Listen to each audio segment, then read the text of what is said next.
Hey, MentalMars here, and amazing news because Gearbox Software announced the release date of Borderlands 4 during the PlayStation's State of Play event. Borderlands 4 will be released on the 23rd of September. This news was accompanied by an awesome trailer, which we're gonna break down in this video. Because I watched this trailer frame by frame, and these are the hidden details you might have missed.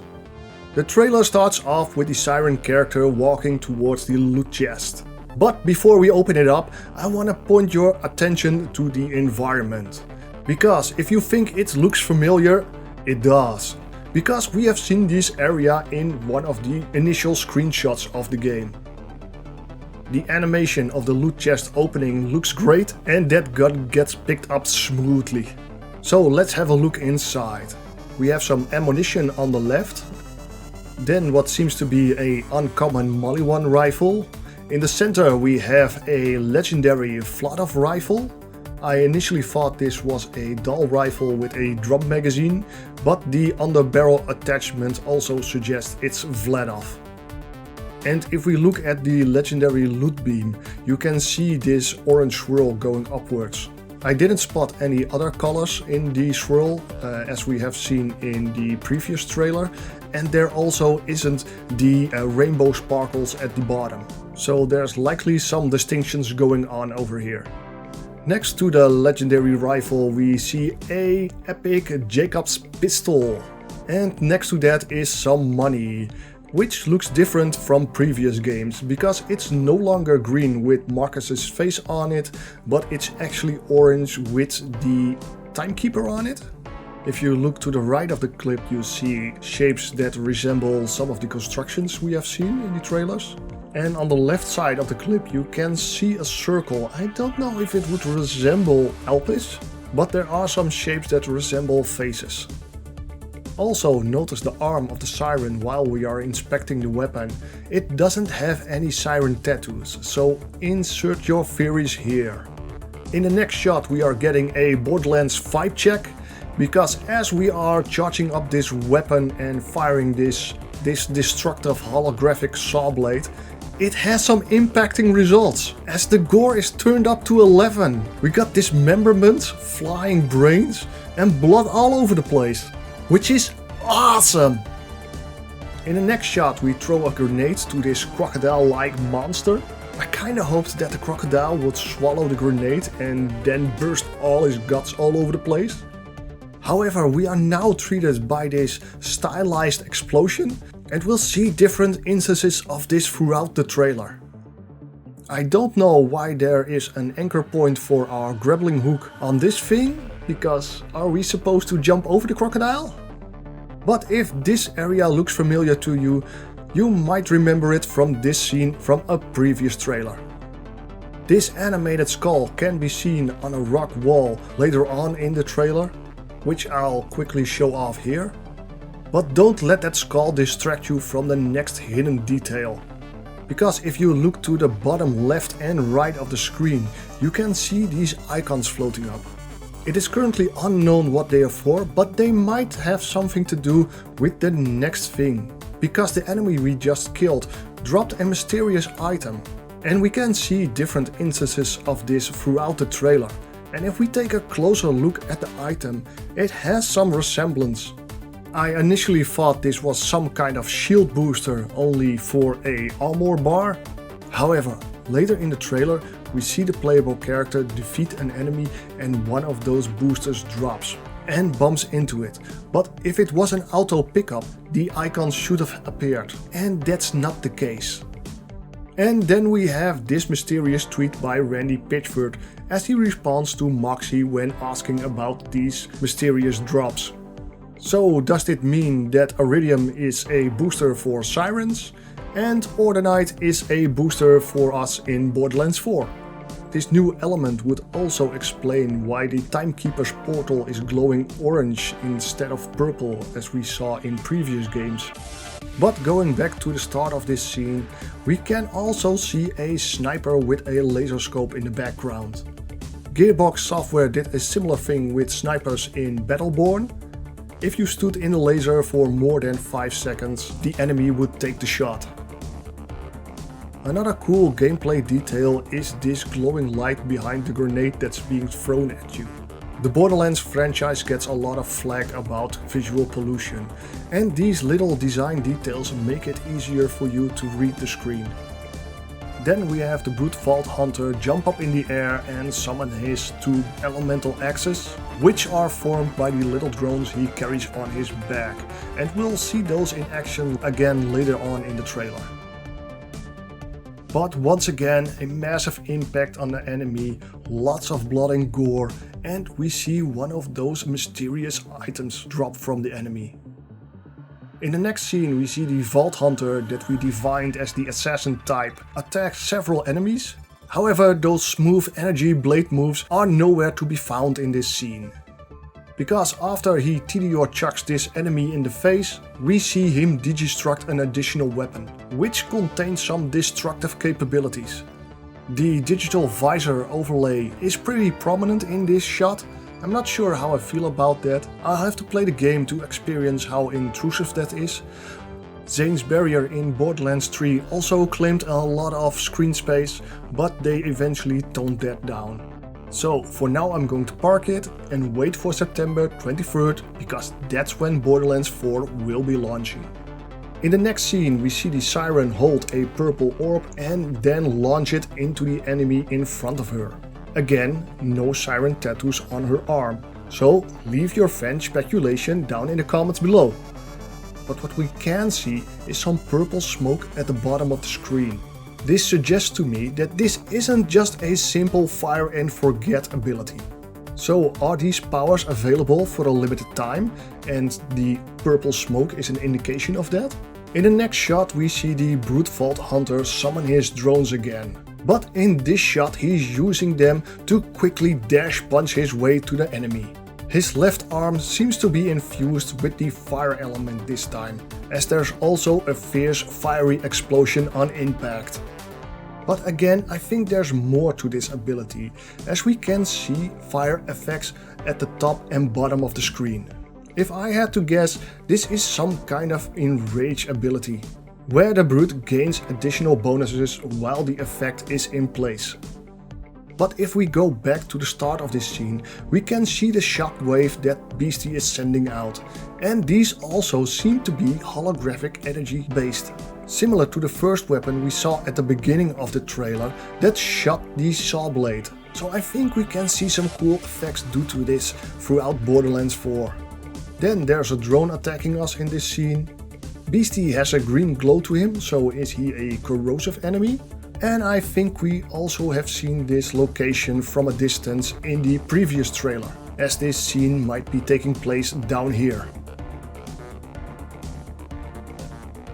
This bandit quickly gets their head shot off Old West style. But if we look at their melee weapon, it's glowing blue, and I've noticed that these weapons can have various colors.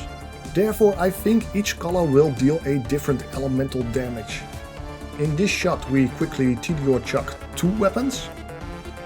This scene takes place on Elpis, as we can see the planet and its barrier in the background alongside some floating rocks.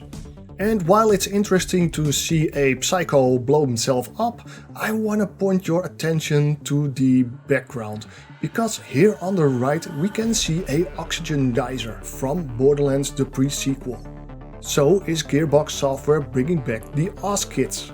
Well, that wouldn't make much sense if Elpis is just a small part of the game. However, the next scene introduces a new mechanic which could benefit from the OZ kits, but more on that later. Because first I want to show off this lovely doll sign that's hidden on the left side here. And in the next scene we are being attacked by this mutant bandit.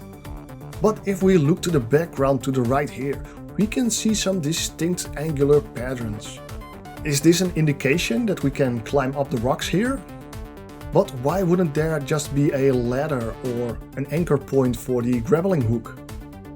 Are we getting a new climb feature? And I hear you asking, why would Gearbox Software add another climbing feature if we already have multiple? That might be due to the seamless world that they are creating and need Metroidvania-like abilities to lock off certain areas. They kinda did a similar thing in previous Borderlands games where you had to complete certain missions before you could access a vehicle. Once you had the vehicle, you were able to jump over the obstacle and reach the next phase of the game. Gearbox developers have stated in an interview that the world would open up with purpose. Having areas locked off behind abilities allows them to control how we move through the game. But let's continue the scene and see how we get knocked back off this platform. And just before we drop into the water, we can see some little fish down there. Also, I can see the bottom and therefore think it isn't that deep over here. But let's pretend. So, splash, splash, I'm so deep in the water, And with that out of the way, we don't see a lot of underwater gameplay. Having the ability to go underwater could be interesting, as we could discover whole new areas or passageways. And I wonder if that oxygen mechanic we talked about earlier comes into play here. That way Oz kits can be of use on Elpis and underwater.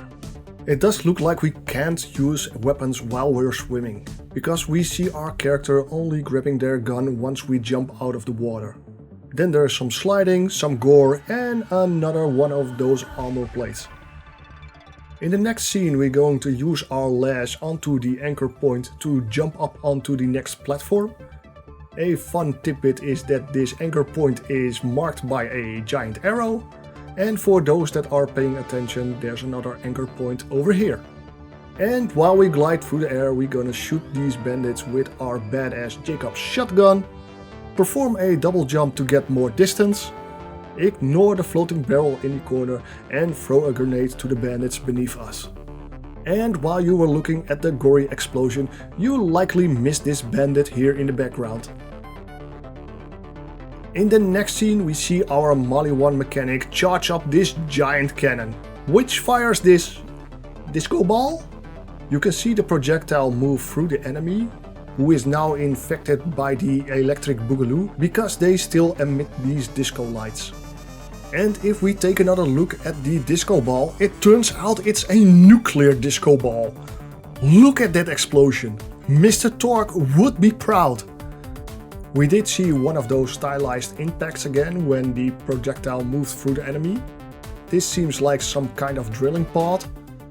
And here we see one of those triangular ships from the Borderlands 4 concept art. The red beam underneath the ship suggests to me that they are scanning the area. I don't know if this is story related, but it would be cool if it would spawn additional troops on the surface when you get detected. In this next scene there's an interesting detail on the bullet shells, as we see different patterns on them throughout the trailer. Here's an hotel, here are the drinks, and here are the scav. So it looks like the bandits also invaded Neo Kairos. This is basically an airstrike. In this next scene we see one of those synthetic army soldiers explode, but unlike the bandits they don't spew out blood, but this yellow goo. I don't know if it's radiation, you don't see those bubbles, but it would be interesting to have enemies that explode with radiation. And in the background is another anchor point. This looks like an awesome big boss fight that summons these spores from his back. An interesting detail is that the center one is glowing green. This could be due to the lighting effects, or it is one of the gameplay mechanics that you have to shoot the green one instead of the red ones. The next scene opens with these creatures you would see on Necrodefeo, which could have huge implications for the lore. But did the Siren just summon a Grim Reaper?